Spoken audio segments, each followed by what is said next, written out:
Assalamu alaikum wa rahmatullahi wa barakatuh, guys. I thought this year I do reflections, a recorded version of it instead of writing it down like I did last year. And you guys can see my face as well, my Ramadan face, which looks a bit dead at the moment, but inshallah it will get better. May Allah accept all our fasting.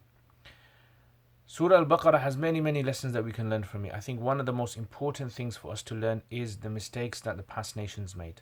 And Allah mentions about Bani Israel, the favors that He gave them. And He mentions that two important things He mentions about them. Number one is He tells them that, are you going to command people to do good and you forget yourselves? So commanding people to do good, going around and telling people to do good, and you have no intention of practicing that yourself. This is something that Allah dislikes. This is something which is hypocrisy as well. And this is something which demoralizes a lot of people. When they hear scholars or people doing da'wah, giving people advice, or just people on Facebook or WhatsApp always writing advice, and then they find out they don't practice it themselves, they lose all of that energy inside of the action. So that's the first thing that we need to remember. May Allah protect us from that. May Allah give us the tawfiq, the ability to be able to convey the message of Islam and also to have intention of practicing it ourselves. And the second is, Allah mentions about the Bani Israel, the only thing they understood about their religion was Amani, which was, according to some of the Mufassirin, they say Amani ay al-qira'ah. All they knew about their religion was how to recite their book. That's all they knew. They didn't understand anything more than that.